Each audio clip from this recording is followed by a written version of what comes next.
É rápido mesmo. Oi, Suzana.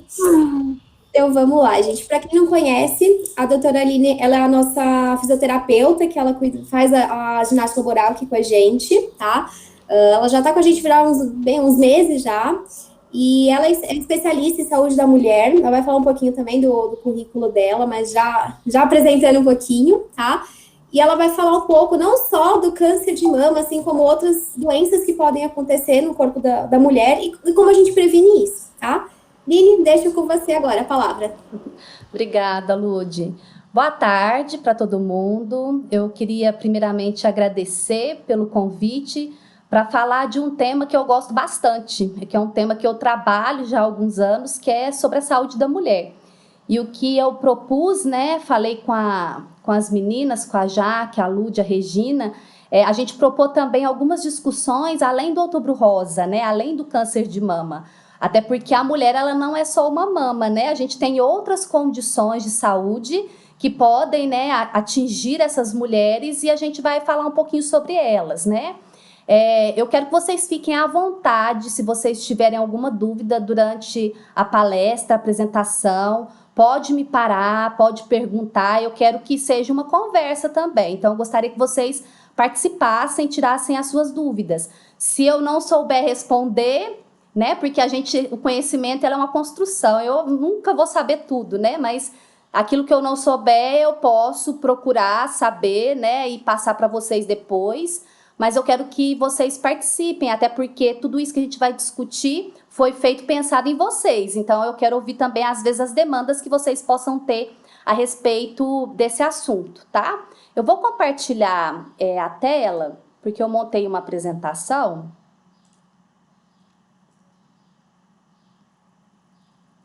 Vocês conseguem ver, gente, a tela? Ainda não, Li. Ainda não. Tá, peraí. Li, você colocou para gravar? Coloquei.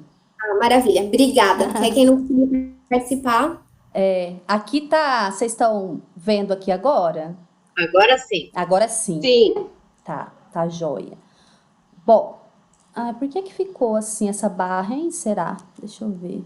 Não queria que ficasse essa barra. Sempre fica, será? A barra aqui, gente, vocês sabem? Eu achei que era detalhe, na verdade, essa barrinha. Colocar. Geralmente não fica, não. Não é?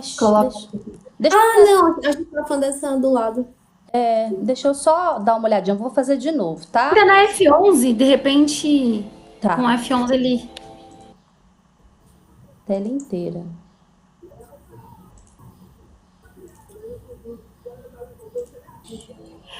Aqui no meu não mostra que tá gravando, não. Geralmente, quando tá gravando, ele aparece, tipo, essa reunião está sendo gravada. É porque a gente tá gravando. A gente perdeu, lembra? A gente tá gravando com gravador de tela. Oi. É o aplicativo que ela usa, gente. Ao invés de compartilhar a tela inteira, compartilha só a aba, porque aí vai só o PowerPoint. Ah, tá. Então, peraí, deixa eu ver aqui de novo, então.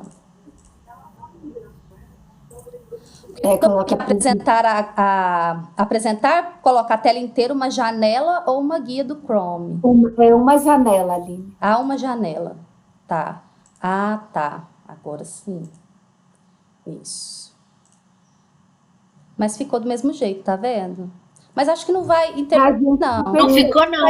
Agora não tá mais aparecendo. Não? Tá, porque pra mim tá. Tá certinho, Tá jóia, então. Gente, eu coloquei o nome dessa palestra, né, como Saúde da Mulher, uma visão além do Outubro Rosa, por causa disso mesmo que eu falei no início para vocês, né? Então, eu quero discutir também algumas outras condições que são prevalentes, incidentes para a saúde da mulher, além do câncer de mama, tá? E do colo do útero, que englobam as ações desse mês, né, em todo o mundo, que a gente conhece como Outubro Rosa, tá?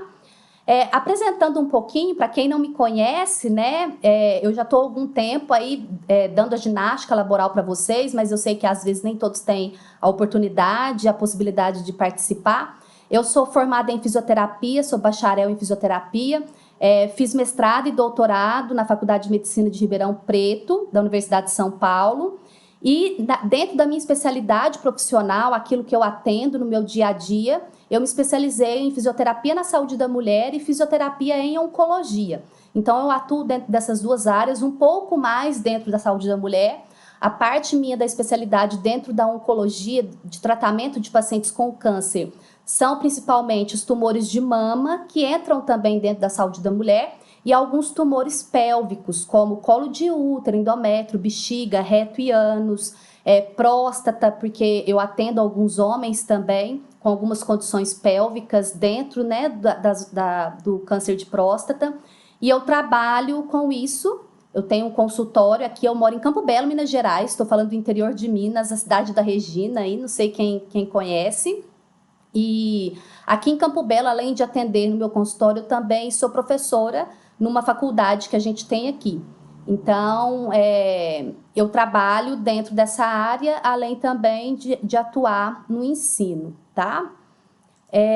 O que a gente vai conversar hoje, né? Eu separei um pouquinho para a gente falar sobre o Outubro Rosa, né? Qual que é a intenção do Outubro Rosa, mas pensar também nessa mulher com um pensamento de integralidade, porque existem outros problemas além do câncer que essa mulher de hoje tem que enfrentar, né? E aí a gente vai discutir os principais tópicos importantes dentro da saúde da mulher e também falar um pouco de autocuidado, porque tudo isso que a gente fala de saúde da mulher tem muito a ver com qual que é a forma que a gente se cuida, né? Então, quando a gente fala de câncer de mama, se fala muito de autoexame, de se olhar, de se conhecer seu corpo, né? Tudo isso entra dentro do autocuidado e são questões importantes da gente discutir também, né? Bom, se a gente for ver até mais ou menos antes da década de 80, toda a atenção que o governo federal, que o Ministério da Saúde dava para as mulheres era focada nos aspectos reprodutivos dessa mulher. Então, se a gente vê as campanhas que o governo lançava em relação à saúde da mulher, era sempre focada nas gestantes e nas puérperas, né? As mulheres que já tiveram seus filhos, estão no pós-parto, estão amamentando. Então, a maioria das ações eram todas voltadas para a mulher nesse estado reprodutivo. Mas se a gente for pensar o estilo de vida dessas mulheres, né, antes da década de 80, se eu pensar, por exemplo, a geração da minha mãe, a geração da minha avó, essa mulher ela tinha um estilo de vida que era voltado para isso mesmo. Essa mulher, a função dela maior era o quê? Casar, ser dona de casa, né, e ter filhos. Então, o governo, ele atendia à demanda dessas mulheres, que era muito mais reprodutiva. Só que quando a gente vai olhar para a mulher de hoje, do século XXI, a gente vê que o estilo dela, o estilo de vida dela, não é mais o mesmo daquelas mulheres das gerações passadas. Essa mulher agora, ela sai de casa, né? Além de cuidar, às vezes, dos filhos e cuidar da casa, essa mulher, ela precisa trabalhar, ela tem a carreira dela, a profissão dela, os objetivos profissionais dela. Ela ainda, muitas das vezes, é quem mantém a casa, né, o cabeça da casa, mantém financeiramente as pessoas que convivem ali com ela. Então, se eu for comparar essa mulher de hoje, essa figura eu acho ela muito legal, porque ela mostra essa multifaceta da mulher do século XXI. Se eu comparar essa mulher, por exemplo, com a minha avó, eu vejo que essa mulher está exposta também a outras condições que vão favorecer o surgimento de queixas, de sintomas, de doenças diferentes daquela mulher antes da década de 80, né? Por causa dessa condição de ordem social, cultural, psicológica, econômica, que influencia no estilo de vida nosso hoje, nós que estamos nessa geração, tá? Então, nós temos condições também de saúde diferentes daquelas mulheres anteriormente. Para isso, então, o governo teve que lançar um programa de assistência, né? Em 83 foi lançado o PAISME, que é o Programa de Assistência Integral à Saúde da Mulher.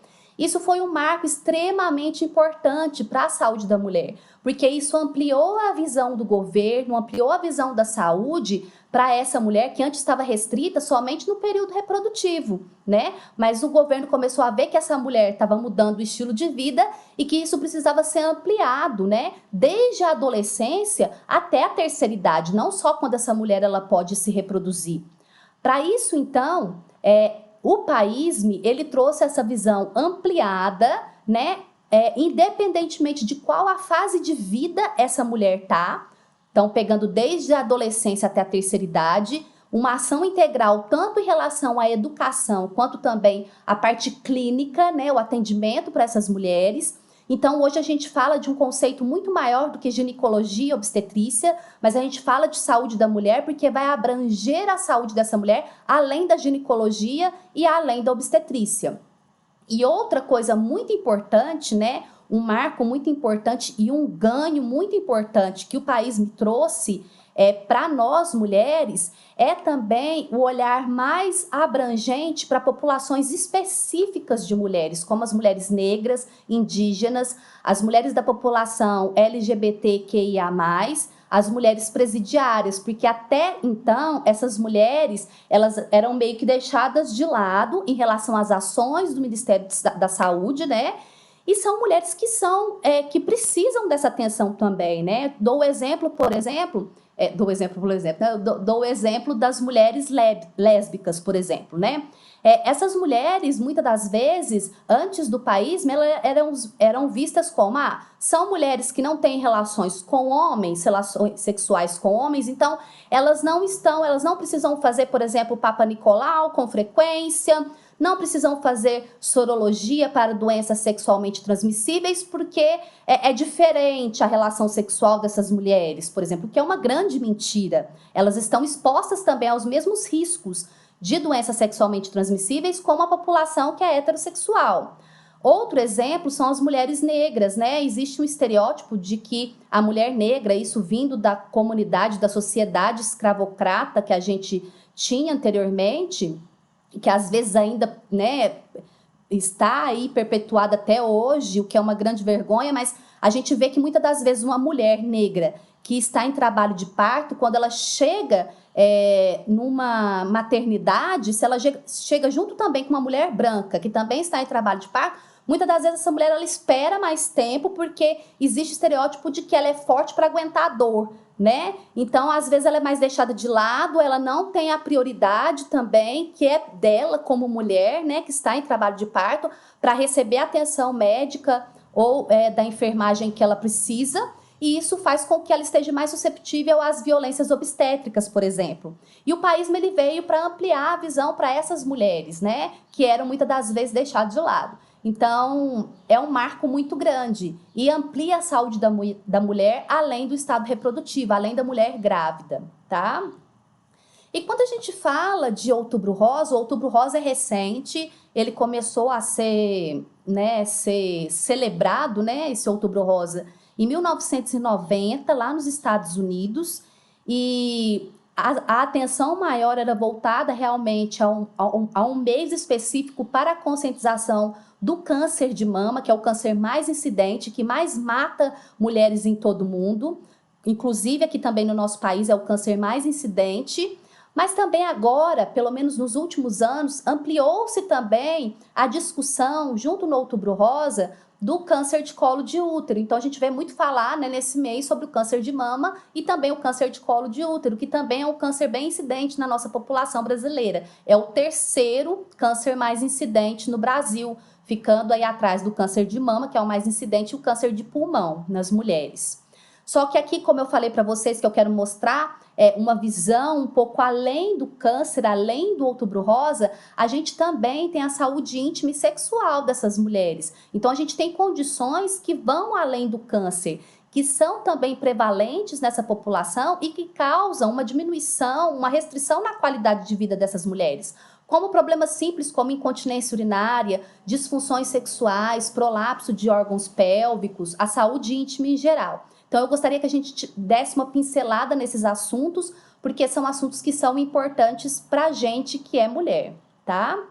Vamos falar um pouco primeiro sobre o câncer de mama e colo de útero em relação a alguns dados, principalmente alguns dados numéricos, que são importantes da gente discutir e trazer para mostrar a magnitude do problema. Às vezes a gente acha, né, que o câncer ele é um problema que está longe, porque ainda não aconteceu na minha família ou porque ainda não aconteceu comigo. Mas a gente, ainda, né, não tendo esse histórico, por exemplo, na família, a gente está exposto a fatores de riscos importantes para desenvolver essas doenças também. Então é importante a gente falar um pouquinho desses números para mostrar a magnitude do problema.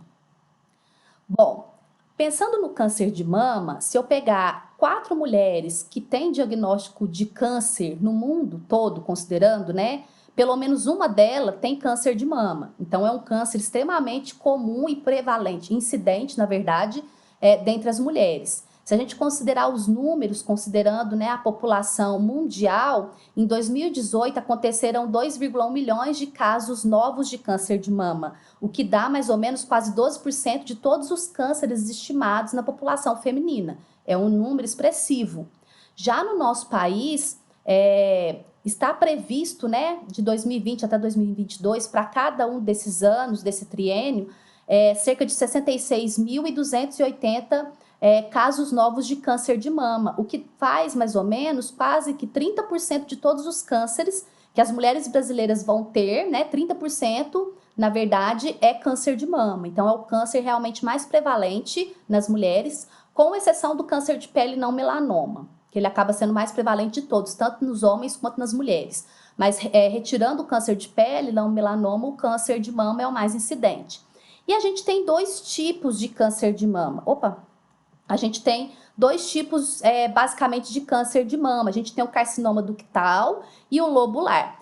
Só para a gente entender um pouco a anatomia da mama, a mama ela é dividida em vários lobozinhos que produzem leite, né? Que são glândulas lactíferas, né? Vários lobos, e esses lobos desaguam em tubinhos, em ductozinhos, né? Então, eu posso ter câncer no ductozinho, ou eu posso ter câncer no lobozinho. Então, a gente fala carcinoma ductal, aquele câncer que acomete o tubozinho, tá? Esse ductozinho do leite.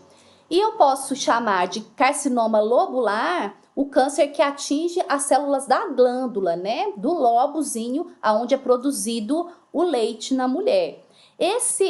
O tipo mais frequente é o carcinoma ductal invasivo, porque todos esses dois tumores, ele pode ser classificado como in situ ou invasivo. In situ, por exemplo, se ele tá, no caso aqui no carcinoma ductal, se ele tá só no tubinho, tá vendo? Ele tá só no ducto, ele não sai do ducto, então ele é in situ, ele tá localizado.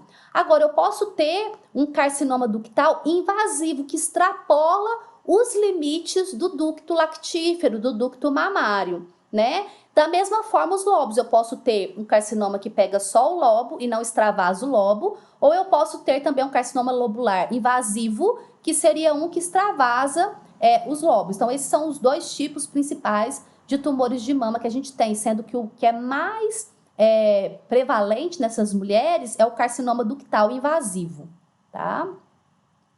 Já em relação ao câncer de colo de útero, os números eles são bem menores. No mundo a gente tem, né, foram estimados 570 mil casos novos de câncer de colo de útero, é o quarto tipo de câncer mais comum entre mulheres no mundo todo, sendo o terceiro aqui no Brasil. Aqui no Brasil foi estimado também para cada ano, até 2022, 16.710 casos novos de câncer de colo de útero, perfazendo cerca de 7,5% de todos os cânceres incidentes em mulheres. Dos tipos de tumores, né, do colo do útero, o mais comum são os carcinomas, e o adenocarcinoma são a minoria. Depois eu vou explicar um pouquinho como que a gente classifica essas células, porque é importante, isso reforça a importância do Papa Nicolau, do exame preventivo que a gente faz lá todo ano com o ginecologista. Realmente é o exame que a gente pode falar que ele é realmente preventivo, porque eu consigo ver lesões pré-cancerígenas, né, detectar isso no colo do útero e tratá-las, deixando com que elas não virem câncer, né?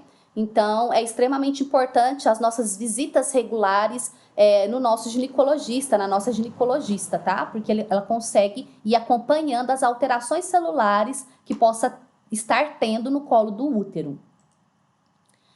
Em relação à mortalidade, a gente tem uma mortalidade grande no câncer de mama, mas se esse tumor ele é diagnosticado precocemente, assim como qualquer câncer, a taxa de sobrevida é boa, é até de 95%. O grande problema é que a maioria dos tumores de mama, em especial, quando eles são diagnosticados, a doença já está um pouco mais avançada. E aí a mortalidade ela acaba aumentando um pouco pelo diagnóstico mais tardio, tá? No Brasil, em 2007, ocorreram quase 17 mil óbitos de mulheres por câncer de mama, né? É um número grande sendo que no mundo todo ocorreram cerca de 627 mil mortes em decorrência do câncer de mama. Os números para o colo de útero eles são menores, mas se a gente pensar, né, comparar que o diagnóstico para o câncer de mama ele é um pouco mais difícil, né, entre aspas, de se fazer do que o colo de útero, a gente teve também uma porcentagem grande de mortes, de óbitos por ano no mundo todo, quando comparado com o câncer de mama, né, praticamente a metade, um pouco menos que a metade. Isso tudo muito por falta de, às vezes, informação sobre os fatores de risco desse tipo de tumor. No Brasil, em 2007, morreram cerca de 6.385 mulheres com câncer de colo de útero. Um câncer que pode ser completamente 100% evitado, tá? Isso mostra o quanto, às vezes, a maioria das mulheres não cuidam da sua saúde da maneira como deveria e acaba morrendo por doenças que podem ser evitadas, né? Em 100% das vezes. Isso é importante a gente discutir agora, os fatores de risco, porque nos mostra o quanto a gente às vezes está susceptível e o quanto a gente pode mudar o nosso estilo de vida para evitar com que essa doença ela venha nos acometer. O câncer de mama, o principal fator é a idade. Geralmente é um câncer de mulheres acima de 50 anos. Então, estar acima de 50 anos é um fator de risco importante para o câncer de mama.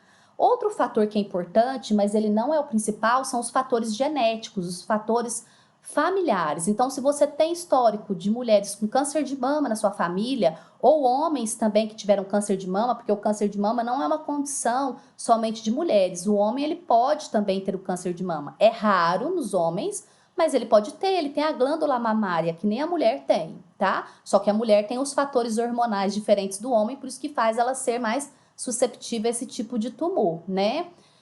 A história familiar, ela contribui com 10%, tá? De histórico, de possibilidades, na verdade, de você desenvolver um câncer. Então, não é o principal fator, o que é uma coisa boa. A gente vai ver que alguns fatores são fatores que estão advindos de estilo de vida, coisas que a gente pode mudar e realmente coisas que a gente pode prevenir e evitar, tá? Então, pensar assim, ele é familiar. Familiar, os casos que são, né, passados de família, são hereditários, são 10% do total dos cânceres de mama que são familiares.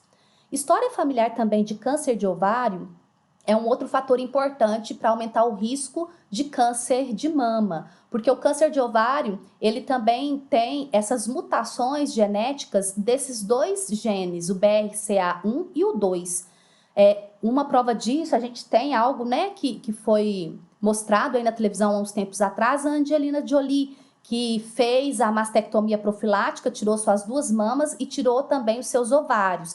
Ela fez um mapeamento genético e viu que ela tinha alteração desses genes, então ela tinha, assim, 80 e tantos % de desenvolver câncer de ovário e câncer de mama por causa da mutação desses 2 genes. E o que ela fez? Ela retirou a mama de maneira profilática, né? Não esperou ter câncer para tirar. Então, ela tirou as mamas e também retirou os ovários. Então, o histórico de câncer de ovário também é um fator importante porque está relacionado a essa mesma alteração genética que a gente tem também no câncer de mama.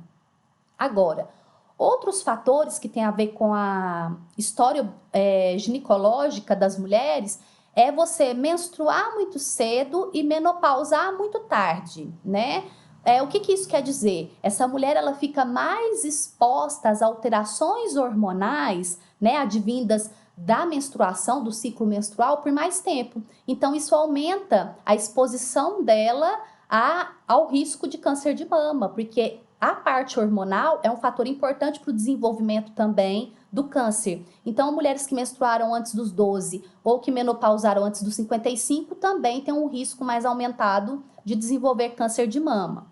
Mulheres que depois da menopausa também fizeram terapia de reposição hormonal, principalmente por mais de 5 anos, também têm um risco aumentado de desenvolver câncer de mama.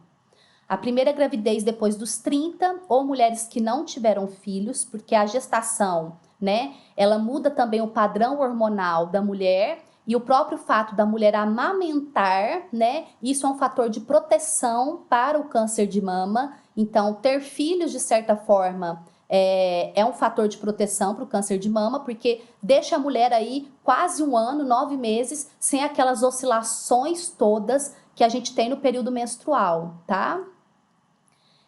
E fatores que são fatores de risco para o desenvolvimento de qualquer tipo de câncer, como obesidade, sedentarismo, exposições frequentes a radiações ionizantes, como raio-x, tomografia computadorizada. Isso não significa que você não possa fazer mamografia, estou expondo. Você faz mamografia uma vez por ano, isso não é uma exposição frequente. Exposição frequente é aquela mulher que faz raio-x todo mês, direto, né? E isso tem essas radiações, elas são cumulativas, né? Então, isso pode ser um fator importante também de risco para o desenvolvimento do câncer de mama. Gente, se eu estiver falando muito rápido, vocês falam, porque eu falo muito rápido mesmo. Se tiver difícil de entender, só falar, tá? Já para o câncer de colo de útero, o fator mais importante é a infecção pelo HPV. O HPV é o papiloma vírus humano, tá? A gente tem diversos tipos, um monte de tipo de HPV, e a gente tem aqueles que têm mais risco de desenvolver câncer de colo de útero, que são esses tipos aqui, especialmente o 16, o HPV 16 e o HPV 18. Quando a mulher ela tem, por exemplo, seu primeiro contato com esse HPV, às vezes antes dos 25, quando ela começa a vida sexual dela, essa infecção acaba que não é persistente, né? A primeira infecção, o corpo ele consegue lidar com isso, né? E curar essa infecção sem problema nenhum. Então, essa mulher, às vezes, ela é exposta ao HPV e consegue lidar com isso. Mas, para aquelas mulheres que têm infecções persistentes, recorrentes, entram em contato com esse HPV, principalmente esses tipos, né? Que aumentam o risco do desenvolvimento de câncer, entra em contato com isso várias vezes, essa infecção ela fica persistente e essa infecção faz com que haja mutações genéticas nas células do colo do útero, desencadeando então o câncer de útero, então o câncer de colo de útero. Então, assim, o principal fator realmente é o HPV. Isso tem muito a ver com o estilo de vida e o cuidado que essa mulher tem em relação às suas relações sexuais, a sua exposição ao HPV, que é um vírus que é sexualmente transmissível. Então, como fatores de risco para o câncer de colo de útero, nós temos início precoce da atividade sexual. Então, quanto mais cedo essa mulher começa, né, a se expor sexualmente, mais ela vai ter contato com esse HPV, né? Múltiplos parceiros, claro, você pode, né, ampliar aí, então, a rede de vírus que você pode pegar, cada pessoa pode passar um diferente. O tabagismo, ele está relacionado de maneira direta com também o câncer de colo de útero. Quanto maior a quantidade de cigarros, né, utilizados, maior então é o risco. E uso prolongado de pílulas anticoncepcionais. Alguns estudos trazem como que não é a pílula em si que vai favorecer ao desenvolvimento do câncer, mas a mulher que usa pílulas anticoncepcionais, ela tem uma tendência maior a abrir mão de outros métodos contraceptivos e acaba se expondo mais às infecções sexualmente transmissíveis. Então, ela tem uma tendência maior a aceitar não transar com camisinha, por exemplo, porque ela está protegida de ter uma gravidez, né? E a gravidez não é o maior dos problemas, né? Eu acho que o pior dos problemas realmente são as doenças, tá? Então, coloca como um fator nesse sentido, mas não a pílula anticoncepcional em si. Só essa segurança que ela traz um pouco mais para a mulher, para ter relações que não sejam protegidas ainda por um outro método anticoncepcional adicional, tá? E também os fatores que eu já falei no câncer de mama, né? Que também são fatores para desenvolvimento de qualquer câncer. Tá acima do peso, não conseguir manter o peso, sedentarismo, etilismo, esses fatores também são importantes.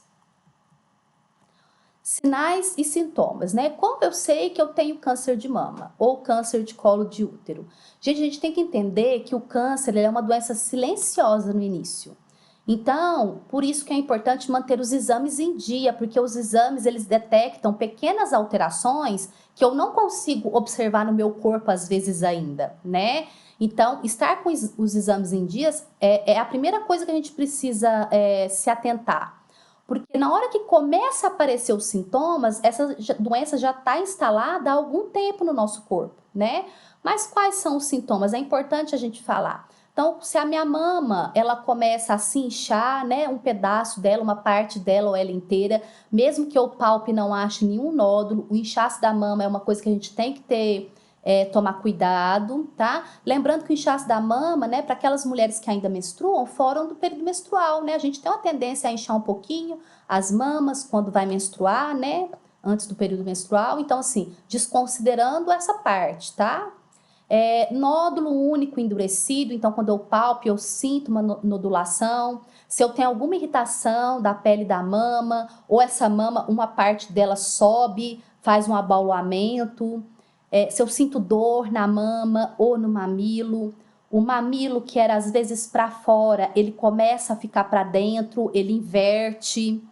Se a minha pele fica vermelha, inchada, se a pele, a consistência da pele começa a ficar diferente, fica uma pele que nem parece do casca de laranja, mais grossa, ou começa a ter retração, repuxar mais de um lado, ou se sai secreção dos mamilos, secreção que pode ser com sangue, né? Ou uma secreção que não é leite, você não tá amamentando, não tem que sair nada, né, dos mamilos. Então, se você, depois a gente vai ver como que a gente faz o autoexame, se você aperta os mamilos e sai uma secreção, é importante procurar o médico, tá? E os linfonodos aumentados, principalmente da região da axila, região próxima do pescoço, da clavícula, perto do tórax. É importante a gente palpar essas regiões também, porque às vezes os linfonodos podem estar aumentados, que é o que a gente conhece como íngua, né? Que você palpa assim, tem um carocinho que dói nessas regiões. Já para o câncer de colo de útero, o principal sintoma, na verdade, é sangramento, né, vaginal. Então, se eu tenho um sangramento vaginal anormal, ou se parece que eu menstruo e fico menstruada mais do que é o habitual, é importante observar também. Esses sinais e sintomas, gente, não os considere também de maneira isolada, né? Porque às vezes, um mês ou outro, às vezes o sangramento ele pode se prolongar um pouco mais, principalmente a mulher que está no climatério, que está, né, saindo do período reprodutivo dela para entrar na menopausa, pode haver variação, né, do número de dias que ela fica menstruada, do volume de sangue, tá? Então, assim, não considere esses fatores também de maneira isolada, né? Aumentou, esse mês veio mais, eu estou com câncer, né? Não é assim também, tá? Mas é uma soma, na verdade, de sinais, tá? Secreção vaginal incomum, que pode conter um pouco de sangue. Sangrar na menopausa, que já não é um período que deve sangrar mais, né? Não se menstrua mais, então sangramentos na menopausa é importante serem investigados. Sangramento após a relação ou durante a relação sexual também não são normais. É preciso procurar ajuda médica. Dor pélvica, dor na região de baixo ventre, também é importante ser investigado se essa dor ela é recorrente. Se a doença está mais avançada, pode acontecer de ter inchaço nas pernas, começar a ter dificuldade para fazer cocô, para fazer xixi e começar a sair sangue também na urina, tá? O diagnóstico, em relação a esses dois tipos de tumores, o câncer de mama, para aquelas mulheres que são de risco médio, né? Que é a gente aqui, às vezes não tem histórico de câncer de mama na família, eu não tenho alteração genética, né, desses genes do BRCA1 e 2, eu não tenho nenhuma outra condição de saúde específica, né? Para essas mulheres, a partir dos 40 anos, ela já deve começar a fazer a mamografia de rastreamento. Então, geralmente se faz a mamografia todos os anos, anual. Para aquelas que estão acima de 55, né, elas podem, se os exames estão normal, pode ir pulando para cada 2 anos, ou permanecer fazendo anual. Geralmente se continua fazendo anual, né, todos os anos. Isso também vai muito da indicação do seu próprio ginecologista, né, ou do seu mastologista, a forma como ele gosta de trabalhar. E deve seguir aí até a mulher ter boa condição geral de vida para poder ir lá e fazer o exame de mamografia. Então, enquanto ela conseguir manter a mamografia, é importante que ela faça. Em alguns casos, a mamografia ela não é suficiente para fechar o diagnóstico, principalmente se o médico vê alguma manchinha, alguma coisa. Então, ele pode pedir um ultrassom de mama também, ou uma ressonância magnética das mamas para confirmar os achados dele. Mas a mamografia, na maioria das vezes, ela é suficiente. Somente em mulheres que têm mamas mais densas, principalmente mulheres que são mais novas, né, as mamas são densas. Então, quando você faz o raio-x, fica tudo branco. Tudo brancão, então você não consegue ver se tem algum nódulo, não é transparente a imagem, né? Então, às vezes, o ultrassom, ele acaba ajudando para ver melhor essa mama, porque às vezes no raio-x, né, na mamografia não foi suficiente. Se existem lesões nessa mama, geralmente o médico vai pedir para fazer uma biópsia, que é coletar com uma agulhinha parte desse tecido aí diferente, né? E observar isso no microscópio, fazer um exame patológico para observar quais são as alterações celulares que existem nesse tecido que foi coletado, tá? Então, para rastreamento diagnóstico, são esses exames que a gente utiliza.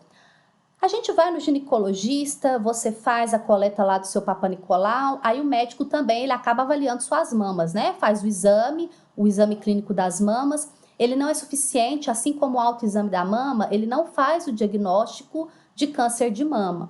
Mas ele é uma coisa que a gente ainda utiliza porque ele tem a ver com o autocuidado da mulher. É importante a mulher conhecer o seu corpo e estar atenta sempre às alterações que acontecem no seu corpo. Então, o autoexame das mamas, apesar de não ser recomendado para o diagnóstico, né, como uma coisa que vai ajudar no diagnóstico, porque quando essa mulher palpa e ela já sente nódulo, esse nódulo já está ali há algum tempo, né, e às vezes essa doença já está um pouco mais avançada, o autoexame ele é indicado para as mulheres conhecerem o seu corpo e começarem a cuidar delas mesmas, né? Então, a gente ainda orienta a fazer o autoexame, não no sentido de diagnóstico, mas no sentido de todo mês você ter um tempo para olhar para você, para olhar para suas mamas, tá? E aí eu queria ver com vocês se vocês sabem fazer o autoexame. Vocês sabem fazer o autoexame? Eu acho que eu sei, né? Sei lá. Vamos aproveitar um pouquinho. Acho que eu queria falar um pouquinho. Vocês conseguem me ver aqui quando tá assim ou não? A apresentação tá de tela inteira? Conseguimos, né? Vou explicar um pouco, porque às vezes a gente pode ter dúvida. Sempre quando a gente trabalha na saúde, a gente fala que o óbvio sempre tem que ser dito, porque às vezes tem pessoas que ainda têm dúvida, né, de coisas simples. Então, a gente vai, né, de frente para o espelho, ideal assim, se a mulher menstrua ainda, é importante que ela faça o exame, o autoexame, uma semana depois de menstruar. Porque no período menstrual a mama tá dolorida, né, você vai achar um monte de carocinho, coisas que são normais do período menstrual mesmo. Então, depois que passa uma semana, é um tempo adequado de você fazer o autoexame, né? Para aquelas que já menopausaram, escolhe um dia no mês. Todo dia 15, então, eu vou fazer o autoexame, né? O importante é a gente estar despida, de frente para o espelho, levantar os braços, descer várias vezes, observar se as mamas se movimentam de maneira simétrica, observe como estão as suas mamas. Geralmente a gente tem uma mama um pouquinho maior do que a outra, uma um pouquinho mais alta, outra mais baixa, isso é normal, tá?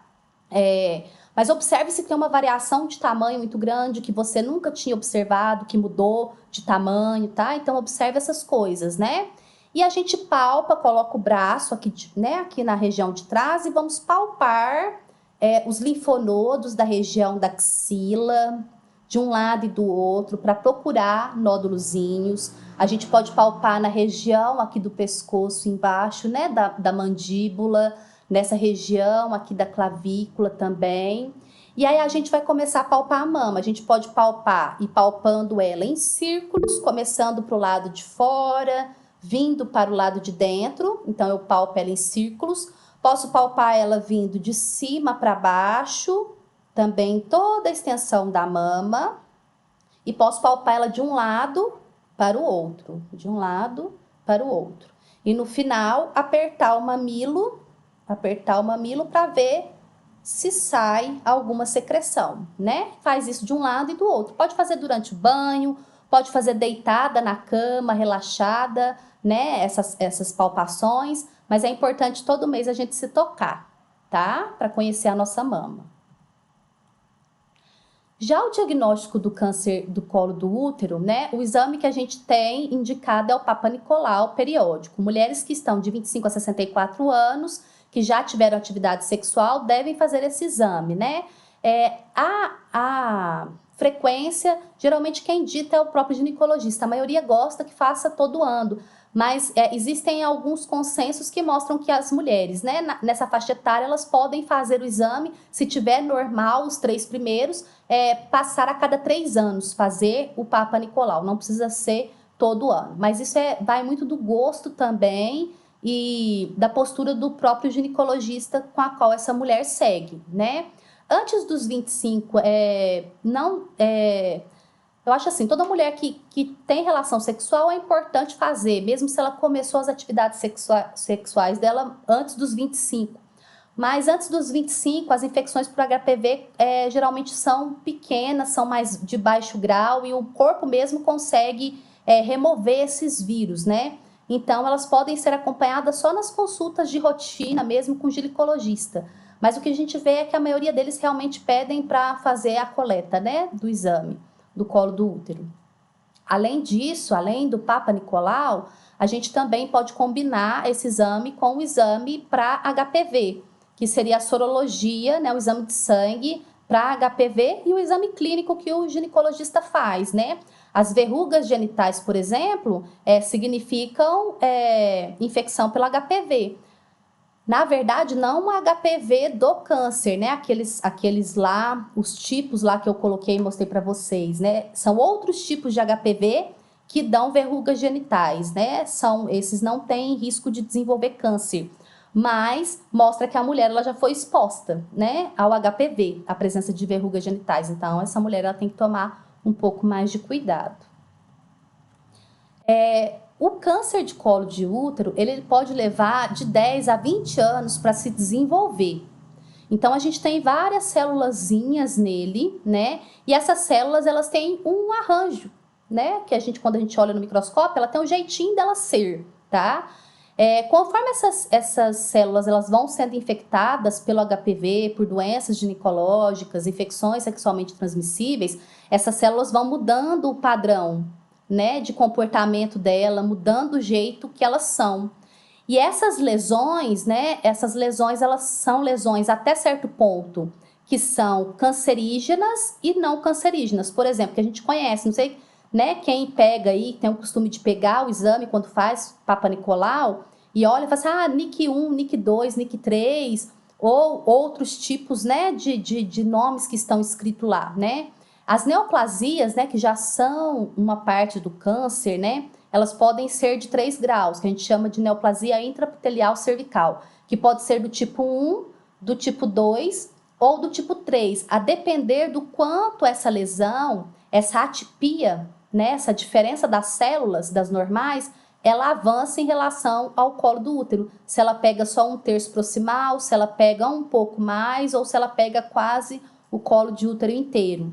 Então, o Papa Nicolau ele é muito importante porque se eu levo de 10 a 20 anos para desenvolver o câncer e eu tô com meus exames em dia, eu não vou ter câncer, porque eu vou detectar antes esse desarranjo celular e vou tratar. O ginecologista vai tratar essas alterações, não deixando que essas células evoluem para essas neoplasias. Né? Então, por isso que ele é muito importante. E é importante a regularidade. Às vezes a gente tem a mania, né, de falar assim, não, tá tudo bem, não tô sentindo nada, eu não preciso fazer. Eu fiz uns 3 anos atrás, deu tudo certo. Em 3 anos, muita coisa no nosso corpo muda, né? Então, se o seu ginecologista tá pedindo para você fazer todo ano, faça todo ano. Eu sei que é chato pra caramba. Exame ginecológico, muitas mulheres sentem dor, sentem muito desconforto, mas é um período só do ano, 1 minutinho só, rapidinho é coletado e você tem aí a possibilidade de evitar uma doença que ninguém quer pegar, né? Que ninguém quer ter, que é o câncer, tá? Em relação ao tratamento, a gente tem, né, tanto no câncer de colo de útero quanto no câncer de mama, as cirurgias. Essas cirurgias, elas podem ser conservadoras, tirando só o pedaço do tumor, ou uma parte, aqui no caso da mama, onde está o tumor, ou elas podem ser radicais, vamos tirar toda a mama, tira parte de músculo também, tira tudo, né? Do mesmo jeito, eu posso no colo do útero tirar só um pedacinho do colo do útero, eu posso tirar o útero inteiro. Vai depender do estadiamento da doença, vai depender do quanto essa doença avançou no corpo daquela pessoa, o quanto ela está evoluída, né? Algumas vezes, além da cirurgia, essa mulher vai precisar fazer também sessões de radioterapia e quimioterapia. A quimioterapia é quando essa mulher ela faz uso, né, de medicações sistêmicas, que são intravenosas, então joga essa medicação no corpo dela inteira, para combater essas células, geralmente em tumores que já extravasaram, saíram da mama e foram para outros locais, né, no câncer de mama metastático, que já não está só na mama, mas acometeu outros locais do corpo.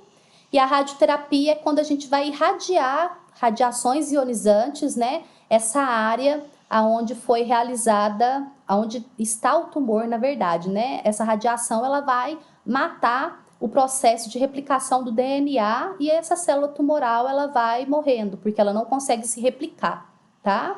E algumas mulheres com câncer de mama ainda fazem uso, depois de todo o tratamento, de hormonoterapia, que é para dar uma diminuída, uma controlada nos hormônios femininos, para que a doença ela fique controlada. Então, geralmente é por via oral, são remédios, né, que se tomam para estar controlando também os níveis hormonais femininos. Aqui no câncer de colo de útero, como eu falei para vocês, a gente também tem esses 3 tipos de tratamento: a cirurgia, a radioterapia também e a quimioterapia, sendo que eu posso fazer cirurgias que são mais conservadoras, principalmente para mulheres mais jovens que ainda querem ser mãe, né? Então, eu vou tirar o útero dessa mulher para que ela tenha chances ainda de né, viver a maternidade. Mas para aquelas mulheres que já têm prole, né, feita, ou mulheres que estão com a doença muito avançada, eu posso tirar todo o útero, preservando as tubas uterinas e o ovário, ou eu posso tirar uma tuba e um ovário, ou eu posso tirar tudo também, né? Tanto os 2 ovários e as 2 tubas. Tem alguns, né, dependendo da doença, que pode chegar até a vagina, canal vaginal, se tira também um pedaço do canal vaginal, o que é, como eu falei mais uma vez, uma dó, né, para uma doença que eu posso evitar, eu perder até um comprimento da vagina, né, perder todo o meu sistema reprodutor por causa de uma doença que é extremamente, completamente, na verdade, evitável. E para prevenção, né, que é importante a gente falar, tanto para o câncer de mama quanto para o câncer de colo de útero, a gente sempre sabe que para a gente prevenir o câncer, para ter uma vida ativa, para praticar atividade física é importante, porque ela vai me ajudar a controlar o peso, né? Ela vai promover várias alterações no meu corpo que são benéficas para combater o câncer. Ela melhora o meu sistema imunológico, então o meu corpo ele tem mais condições de vencer essas infecções, por exemplo, como o HPV, né? Tem mais condições de combater essas células. Comer bem, de maneira saudável, manter peso adequado, não fumar, não beber, né? Como eu falei para as mulheres com risco de câncer de mama, amamentar, ter filhos também são fatores de proteção, evitar a terapia de reposição hormonal, uso de hormônios sintéticos em doses mais altas, né? No caso do câncer de colo de útero também, né? Tomar conta, né? Tomar um cuidado em relação à atividade sexual, sempre optar pelo sexo seguro, ou para o uso da camisinha masculina, ou a camisinha feminina.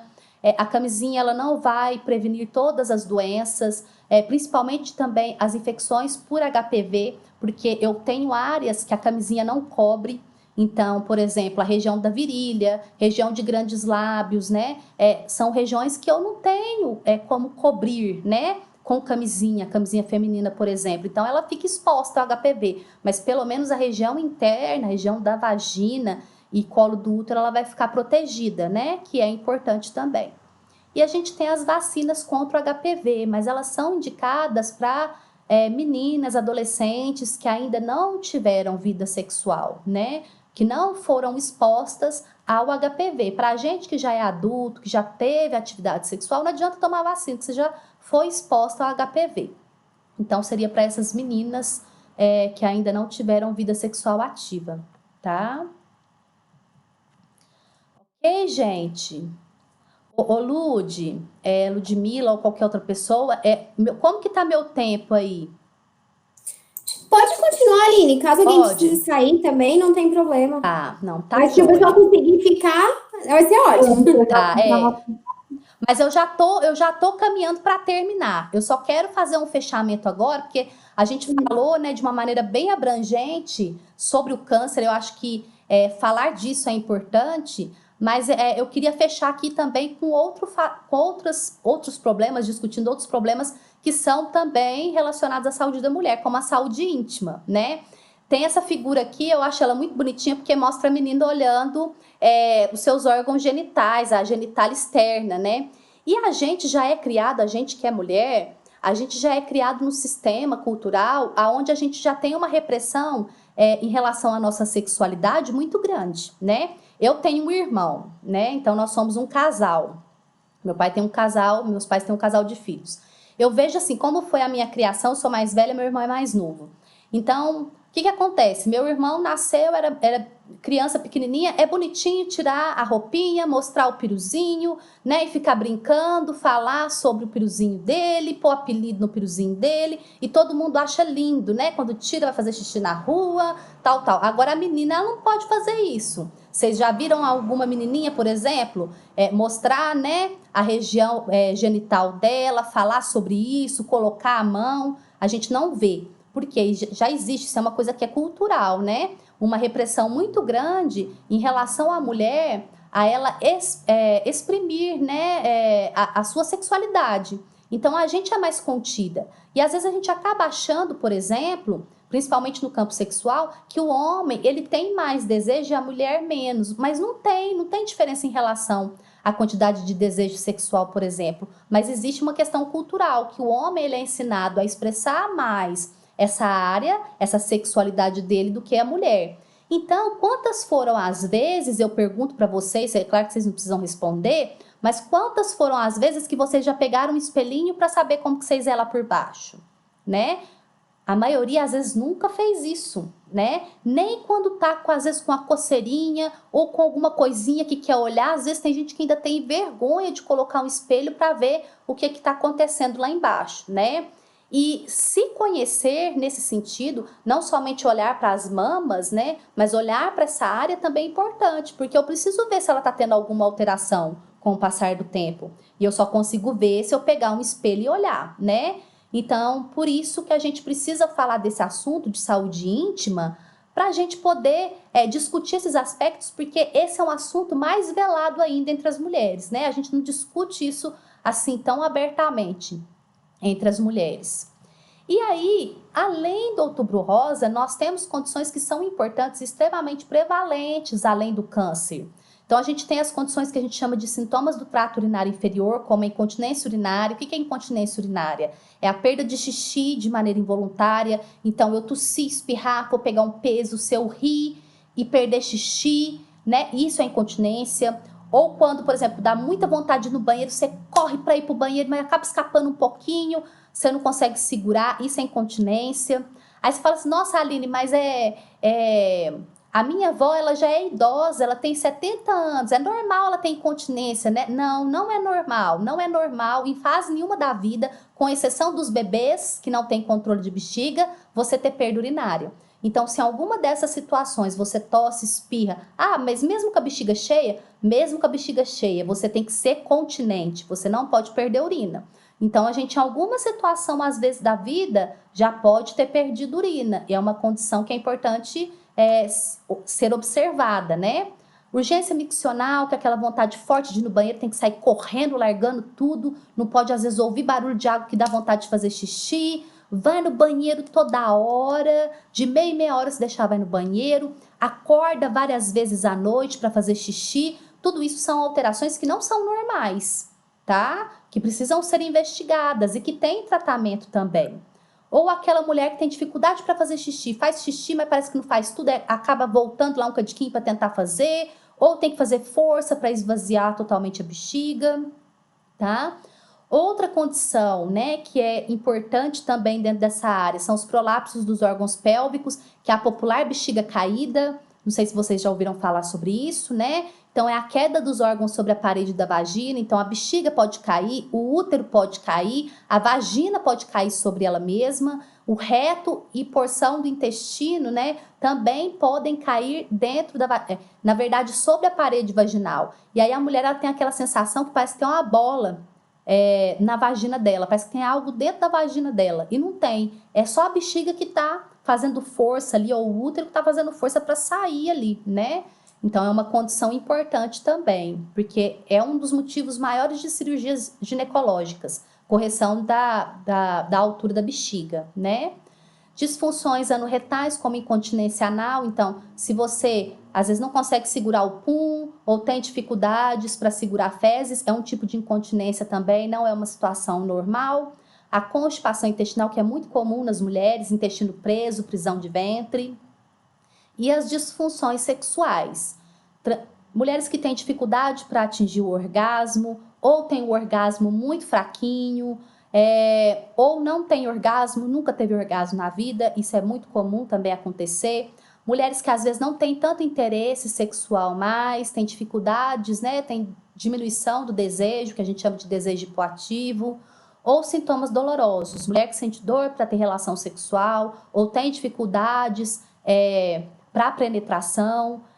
Não somente, gente, penetração no sentido do pênis, não, mas as mulheres que têm problemas dolorosos, elas têm dificuldade até para fazer exame ginecológico. Então, quando o médico vai tentar colocar o espéculo, né, para abrir ali, para coletar, por exemplo, o Papa Nicolau, ou se ela vai usar um absorvente interno, ela morre de dor para colocar, né? Isso são situações dolorosas e são disfunções sexuais que precisam ser tratadas. Então, para você ver, além, né, do câncer, a gente tem um monte de outros problemas que a gente precisa começar a discutir com essas mulheres, porque pelo menos aqui, não sei, né, de vocês, mas se pelo menos alguma dessas coisas aqui vocês já viveram na vida de vocês, né? E são coisas que não são discutidas no dia a dia, como a gente discute nesse mês sobre o câncer.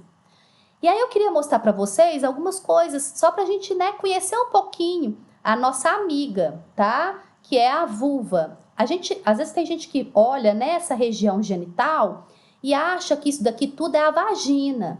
Isso não é a vagina. A vagina é só esse buraquinho. Na verdade, esse buraquinho é a entrada da vagina. A vagina tá lá para dentro, né? Toda essa parte aqui externa, o nome correto dela é vulva, tá? Então, a vulva tem a região dos grandes lábios, aonde a gente tem os pelos, né, pubianos. A gente tem os pequenos lábios, que são lábiozinhos menores, quando a gente abre os grandes lábios. A gente tem aqui também o canalzinho do xixi, que é a uretra, o canal da vagina, e mais aqui embaixo a foto não mostra, mas a gente teria também o ânus, tá?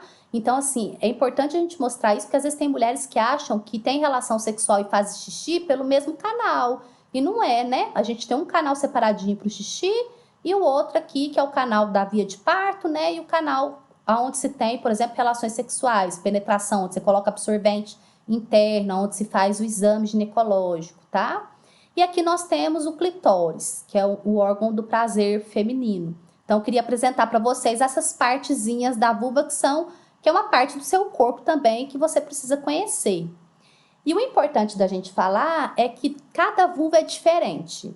Então, às vezes a gente vê alguma coisa na internet, ou olha a vulva da colega, ou da mãe, ou da irmã, e fala assim, nossa, mas a minha é muito diferente, a minha é muito feia, a minha é muito assim, os lábios menores, eles são maiores, né? É diferente, ou tem mais pelo, a outra tem menos.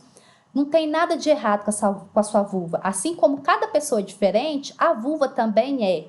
E todas são bonitas do jeito que elas são, né?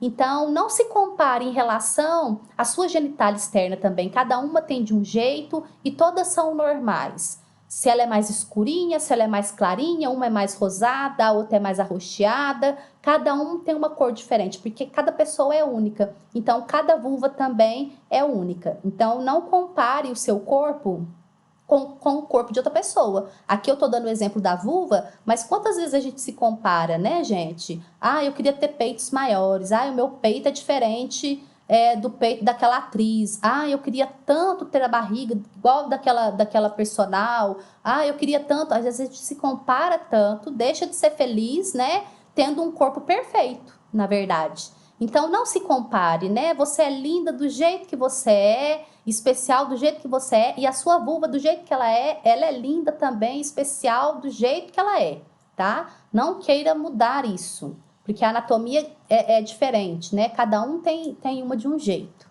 tá? A vagina, então, é esse canal, por isso que eu não posso chamar a vulva de vagina, porque a vagina é esse canal que começa aqui de fora, lá naquele buraquinho que eu mostrei pra vocês, né? E chega até o colo do útero, aqui o colo do útero, tá? Então, esse espaço aqui é a vagina. A vagina, ela tem mais ou menos cerca de 9, 10 centímetros, mais ou menos. Isso vai variando de pessoa para pessoa, dependendo do tamanho da pessoa também, né? Mas então, vagina, nunca fala vagina falando da sua genitália externa inteira. A vagina é só o canal que é interno, tá? E uma coisa que a gente já fala aqui de saúde íntima é que a vagina, ela não deve ser lavada, tá? Então, você não precisa pôr duchinha, lavar aqui dentro, tá? Ela é autolimpante, ela tem um sistema dela, ela mesmo se limpa, ela é super independente. O que você precisa lavar é a sua vulva. A vulva, que é a parte de fora, você precisa lavar. Lavar com sabão neutro, de glicerina, ou um sabonete íntimo, mas quanto mais neutro, sem cheiro, sem muito cheiro, sem muita cor, melhor ainda, porque é menos produto químico que a gente está colocando nessa área que é tão sensível, tá? Então, não lave a vagina. Se você lava a vagina, pare de lavar ela por dentro, tá? O canal. Porque a gente tem bactérias que são boas. Se eu ficar lavando isso aqui demais, eu tô tirando essas bactérias. E isso favorece ao desenvolvimento de infecções vaginais, tá? Então, fazer ducha não é bom, tá? Assim, fazer isso de maneira corriqueira, a não ser que o médico prescreva para você. Mas isso já está em desuso há muito tempo, tá? Então, lave somente a vulva, lave somente a parte de fora. Aqui também outra parte importante, né, relacionada à saúde íntima, é o clitóris. Então, o clitóris, a gente vê só o botãozinho dele, né, de fora aqui, mas ele é muito grandão, ele tem quase 9 centímetros também, ó, ele tem duas partes, essa parte aqui de dentro que é o bulbo do vestíbulo, e essa outra parte que é o clitóris. Essas estruturas são estruturas eréteis, que nem o homem tem no pênis. Então, a mulher também tem ereção, só que a ereção dela é interna, fica do lado de dentro, né? A gente só vê esse pedacinho aqui do clitóris, tá? Mas a mulher também tem ereção, como a mulher também ela pode ejacular, porque a gente tem glândulazinhas aqui em torno da uretra, que são as glândulas de Skinner, que se elas estiverem cheias, quando a mulher tiver o orgasmo, durante o orgasmo a gente sente contrações, né, da musculatura pélvica. Isso pode, essa contração pode apertar essa glândulazinha e fazer sair esse líquidozinho. Só que assim, é uma minoria das mulheres que ejaculam. Então, se você não ejacula, tá tudo certo com você. Se você ejacula, também tá tudo certo com você, tá? Não precisa preocupar e nem se comparar. É 2% das mulheres, no máximo 10% das mulheres que tem essa ejaculação, tá? Então, não se preocupe se você não tem isso, você não é anormal, tá? E nem se você tem, por ser diferente, você também não é anormal. Aqui só pra gente ver, né, como o clitóris ele fica posicionado na mulher, né? Por isso que, para que a mulher ela consiga, né, atingir o orgasmo, por exemplo, ela precisa de estimulação clitoriana. E ela pode vir, essa estimulação ela pode ser por fora, naquele botãozinho, né? Ou tem mulheres também que conseguem ter orgasmo só com a penetração, né? Colocando algo dentro da vagina. Porque também o clitóris, ó, ele tem contato com a vagina, tá? Tem uma outra figura aqui que mostra isso, ó. Aqui eu tenho uma vista lateral, vejo o útero, aqui a vagina, aqui a bexiga e aqui o canalzinho do xixi. Então, olha aqui como que o clitóris fica, né? Então, ele tem contato com o canal vaginal, né? Tanto o clitóris como o bulbo do vestíbulo. Então, se a gente tem estimulação também dentro do canal vaginal, essa mulher também pode ter orgasmo. Mas é muito mais fácil estimular o clitóris por aqui do que, às vezes, por dentro. Então, nem toda mulher, às vezes, consegue ter orgasmo só colocando algo, estimulando somente a vagina. Às vezes, a maioria delas precisam de estimulação aqui na frente também, tá? Naquele botãozinho lá. E uma coisa que é interessante é que, assim, o clitóris e o pênis, eles são praticamente idênticos. Se a gente considerar até a quinta semana de gestação, né? Quando o neném tá lá dentro, a formação dos órgãos sexuais, eles são iguais. Não tem como eu saber se é homem ou mulher. Tanto é que a gente faz ultrassom depois de alguns meses para saber o sexo, né? O sexo biológico da criança. Então, por quê? Eles têm a mesma estrutura. Então, se eu pego a estrutura de um pênis e do clitóris, isso que está da mesma cor é igual. Só que o pênis, ele cresceu um pouco mais para fora e o clitóris, ele cresceu para dentro, tá? Da mulher. Então, ele tem estruturas iguais. Então, às vezes eu vejo muita mulher achando que o homem ele tem todo esse prazer sexual porque o pênis dele é grande e porque ele é diferente, né, do corpo da mulher. Não é. É a mesma coisa. Na verdade, se a gente for ver, nós mulheres estamos na vantagem. Porque sabia que a gente tem uma vantagem, o clitóris e o bulbo do vestíbulo, ele tem uma vantagem sobre o pênis, né? O número de terminações nervosas. Enquanto o pênis, nele inteiro, tem cerca de 4.000 terminações nervosas, que é o que dá a sensibilidade do órgão, né? O quanto ele é sensível e capaz de ser estimulado para atingir um orgasmo, por exemplo, o clitóris, ele tem o dobro, 8.000. Então, olha para você ver, a gente tem um órgão muito mais sensível, com muito mais terminação nervosa do que o pênis. Então, por que às vezes a gente não consegue ter, por exemplo, a mesma intensidade de prazer que a gente acha que os homens têm? Primeiro, porque isso é uma mentira.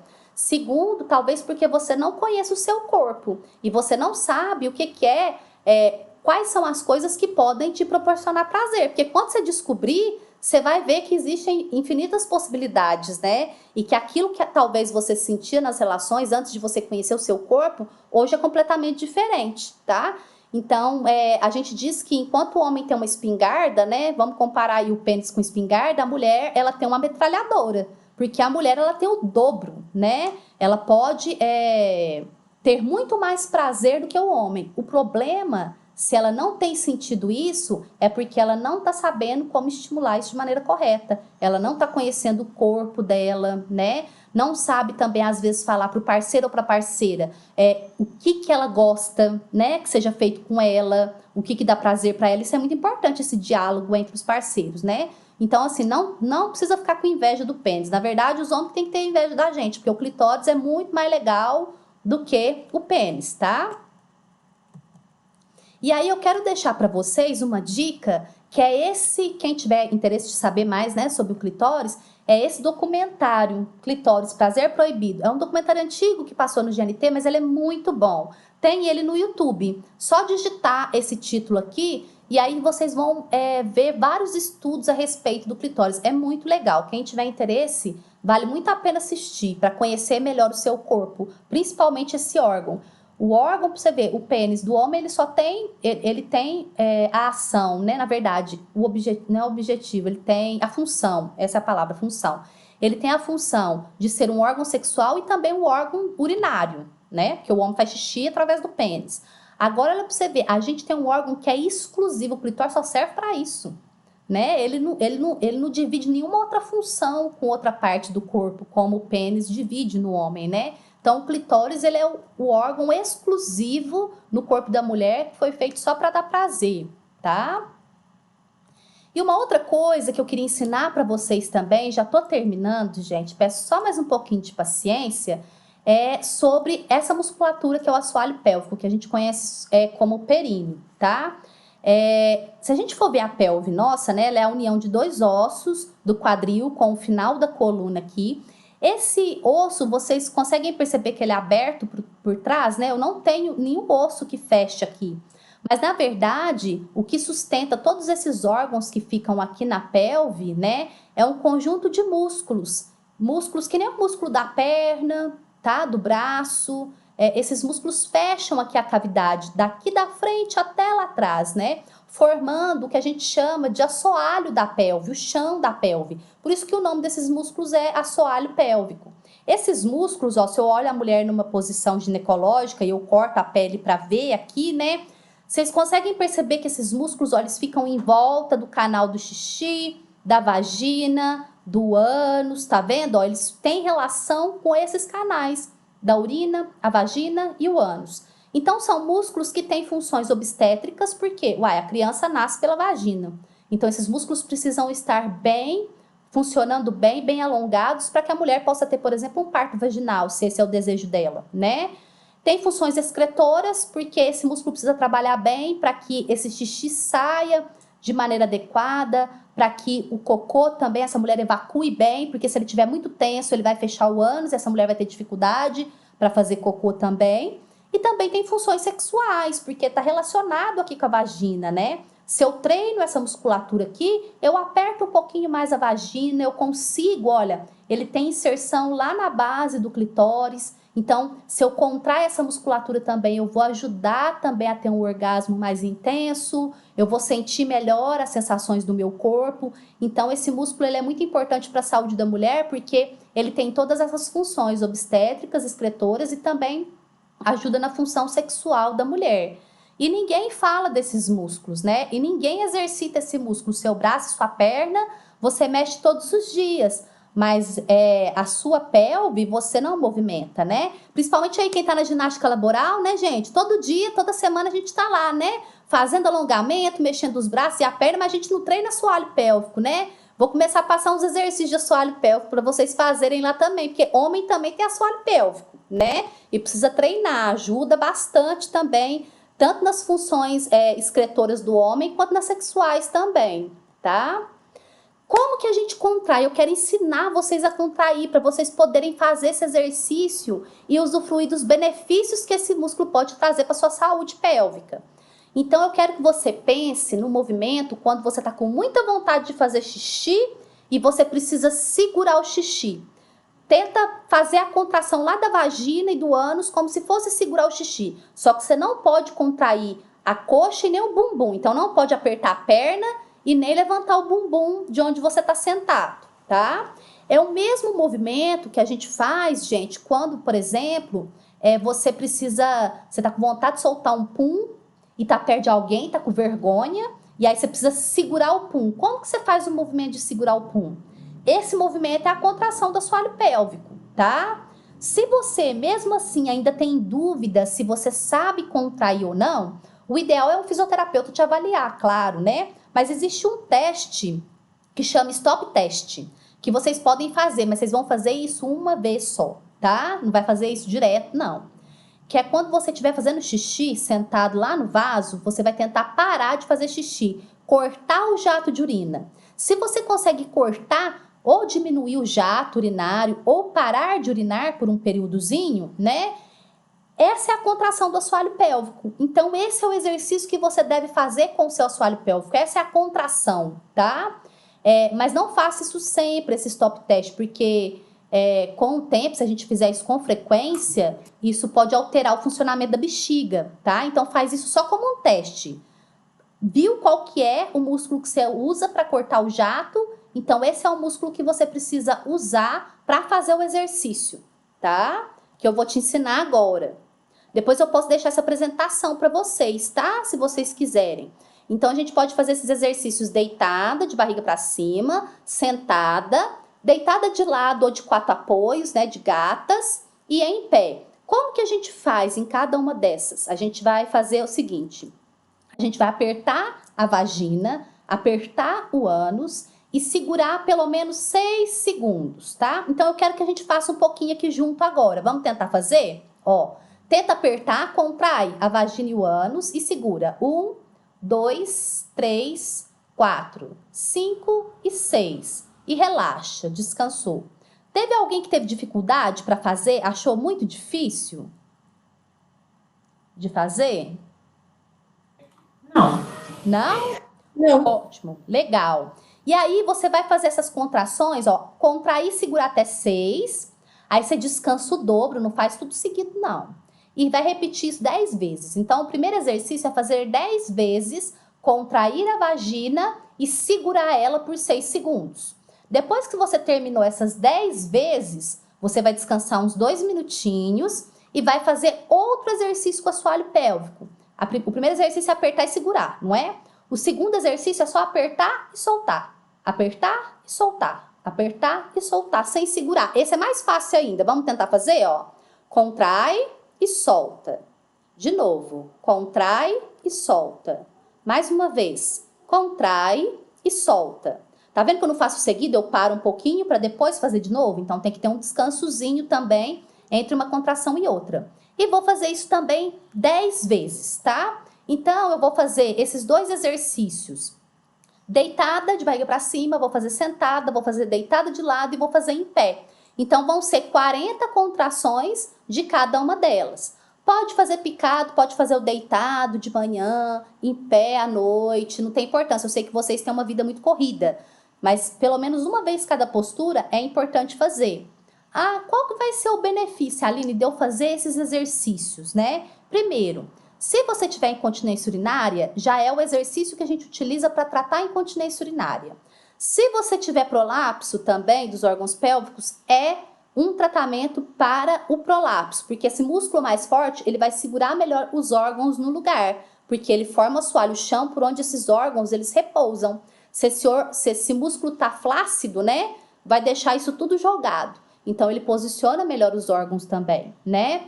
Se você quer melhorar a sua função sexual também, esses músculos vão ajudar, né? O fortalecimento vai ajudar, vai melhorar, vai fazer com que a sua vagina ela fique mais apertadinha, mais fechadinha.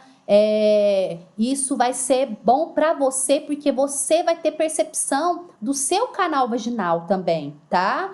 Então, vai melhorar a percepção dessa região pélvica. Então, a gente já só tem benefícios fazendo esses exercícios, né? Então, eu queria fazer um desafio aí para vocês começarem a praticar esses exercícios. Tirar aí 15 minutinhos do dia de vocês para contrair um pouquinho seu assoalho pélvico, né? Se você não tem queixa nenhuma, Aline, eu tô satisfeita com a minha vida sexual, eu não tenho perda de urina, eu não tenho nenhuma queixa. Posso fazer os exercícios? Pode, a gente pode prevenir, porque a gente que é mulher, quando a gente vai chegando, vai envelhecendo e vai chegando mais perto da menopausa, esses problemas também são muito prevalentes. Começa a aparecer incontinência urinária, começa a aparecer esses outros problemas. Se você já está fazendo esses exercícios, você já está à frente para prevenir também esses problemas no futuro. Então, se você não tem problema, é importante também fazer como forma de prevenção, ok? Tá? Isso tudo que a gente falou, gente, do câncer, né? Esses exercícios da saúde pélvica, todas essas abordagens, tudo isso tem a ver com o autocuidado. Você gostar de você mesma, você cuidar bem de você. Isso a gente falou mais, né, da nossa dimensão material, daquilo que a gente vê, que é o nosso corpo, né?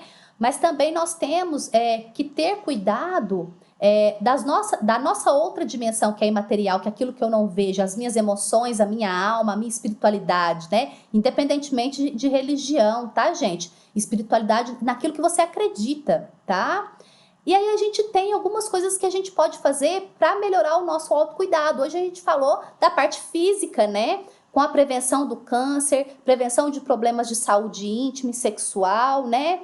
Se alimentar bem, dormir bem, mas também a gente tem que cuidar do nosso emocional, da nossa mente, dos nossos sentimentos. Aí, né, procurar a ajuda de um psicólogo é importante, fazer terapia é importante, se perdoar, né, gostar de você é importante, cuidar das suas relações também, dos amigos, relações com os familiares, filhos, né, parceiros e parceiras, as pessoas com quem você lidar no trabalho, né, na faculdade, enfim, cuidar também das suas relações sociais também é uma forma de exercer autocuidado, porque nós somos seres sociais, nós não fomos criados para viver isolados, sozinhos, né?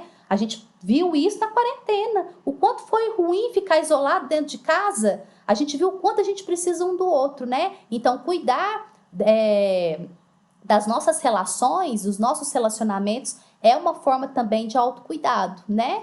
E fazer o que você gosta. Eu sei que vocês trabalham muito, são mulheres que são independentes, estão crescendo aí dentro da área de trabalho de vocês, isso é maravilhoso, mas pisa no freio de vez em quando e vai pegar, vai fazer alguma coisa que você gosta, né? ter momentos ao ar livre, meditação, momentos de lazer com os familiares, ou sozinha, às vezes querer ficar sozinha, né? Quem tem filho aí, às vezes é tão difícil você querer um silêncio, né? Ler um livro, assistir um filme, também faça aquilo que te dá prazer, não só trabalhar, né? Então tenha essa visão de autocuidado, e não somente no Outubro Rosa, né? Mas durante todo o ano. Isso é importante, você é o seu maior patrimônio. Se você não cuidar bem de você, quem é que vai poder cuidar, né? Ninguém cuida tão bem de você quanto você pode cuidar de você mesmo. Então, veja o valor que você tem como ser humano, veja o quanto o seu corpo vale. Saúde não é algo que o dinheiro nosso compra se a gente está doente. A gente está vendo isso também com essa pandemia. Se a gente tivesse dinheiro, né, a gente poderia, né, ter a vacina, tomar a vacina e já ficar tudo bem, mas as coisas não são assim, nem tudo dinheiro compra, a nossa saúde não. Mas eu posso, cuidando de mim, preservar a minha saúde, né, o meu físico ao máximo. E isso é responsabilidade nossa. Então, eu quero deixar essa mensagem aqui final para vocês, né? Se cuidem, exerçam o autocuidado. Aqui eu só dei algumas dicas para cuidar do físico, né? Mas também procurem cuidar de vocês nas outras dimensões, né? Nessa dimensão imaterial que a gente tem, do emocional, do espiritual, do social, mental, tá? Eu desejo isso para vocês, que vocês olhem um pouco mais para vocês, para o corpo de vocês, né? E se cuidem de maneira responsável, tá? Gente, muito obrigada, desculpa pelo tempo. Eu espero que não tenha sido muito cansativo. Qualquer dúvida, quem quiser fazer pergunta, eu também estou à disposição, tá? Muito obrigada. Parabéns, Li. Obrigada, foi muito legal. Eu queria tirar uma apresentação, só para a gente tirar uma foto. Sabe que eu tinha pensado com a apresentação, tirar uma fotinho com aquela primeira slide. Primeiro slide? Não, mas aí vai aparecer as meninas, Lúcia. É que eu acho que de qualquer forma. O seu aparece tudo? O de alguém aparece tudo? Aparece todo mundo. O meu não aparece. Você quer tirar uma do seu? O meu, não sei porquê, nunca aparece todo mundo. O meu também não. O meu aparece. Todo mundo consegue abrir o vídeo? Quem conseguir abrir o vídeo? Mas aí vocês querem que ponha a apresentação lá, Lude? Como não, que é? eu vou fazer uma assim com todo mundo. Tá. Aí eu salvo, aí depois a gente coloca a apresentação. A gente vê o que fica melhor. Pode ser? Tá, pode ser. Gente. Pronto. Oi. E se você conseguir colocar rapidinho com a apresentação, a gente tenta e depois vê. Aham, já vou colocar. Gente, não me matem.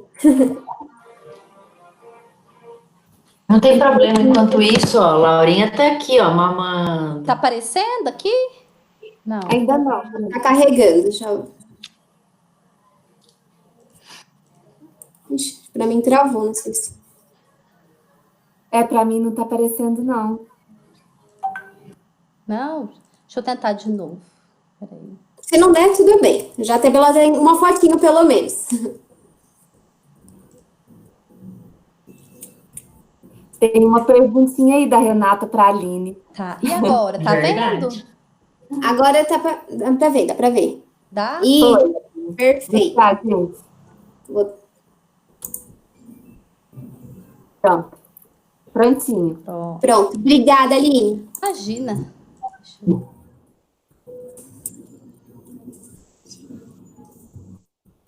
Pergunta, deixa eu ver, peraí. Acho que tá uma das primeiras. A primeira ali. Acho que da Rita. Para quem amamenta e não menstrua, o exame é da mesma forma? Pode ser em qualquer dia do mês? Sim, pode. O exame o autoexame da mama, isso? Tá. Pode. Porque aí você não tem um dia certo, né, para contar. Então você pode escolher um dia do mês, que nem a mulher que tá na menopausa, tá? E você escolhe sempre aquele dia do mês para fazer. Tá bom. A minha pergunta é mais porque quando a gente amamenta, fica, às vezes, a mama fica diferente, né? Às vezes o peito tá mais cheio, às vezes tá mais vazio, você sente uns carocinhos diferentes. Por isso que eu perguntei se o exame era igual, né? Mas, na verdade, enquanto você amamenta, você tá protegida, né? Então, quanto mais tempo você amamentar, pra sua mama, melhor. Então, assim, por mais que acho que... Tô quase batendo a meta, já tô há 18 meses amamentando, falta pouco. Ai, que ótimo, parabéns, muito bom. Foi uma luta no começo, mas agora vai, firme e forte. No início é difícil mesmo, até acostumar, não é fácil aumentar. Muito. Não, e ninguém fala, né? Você acha que é igual a novela, que você vai sentar, vai colocar o neném no seu peito, aquele neném vai mamar lindamente e depois vai dormir. E não é nada disso que Você não acontece. sente dor nenhuma, desconforto nenhum, de mama cheia também, né? Não é isso, com certeza. Tem que ter muito amor mesmo e querer bastante. Os exercícios, né, do assoalho pélvico, principalmente na gravidez. Eu fiz, né, eu comecei tarde um pouco, né, mas fiz fazer exercício na bola de pilates, fazia um monte de exercício. Isso me ajudou bastante a ter o parto normal que eu queria, né? Deu tudo certo. Sim, a gente faz a preparação, né, desse períneo para o parto, porque se esse assoalho pélvico ele não achar, gente, a mulher, quando ela vai ter o parto vaginal, vai ter muita rotura, o músculo vai romper, né? E isso é um fator importante para aparecer prolapso, incontinência fecal, incontinência urinária na mulher depois que ela tem o parto, né? Então, assim, eu acho que... eu sou suspeita para falar porque é a minha especialidade, eu trabalho com isso, né? Mas eu acho que toda menina, quando teve a primeira menstruação e vai na primeira consulta com o ginecologista, ela já devia ser orientada a respeito disso, né? Se a gente for ver os exercícios que a gente chama de pompoarismo, né? Praticamente a mesma coisa que esses exercícios, né, do assoalho pélvico.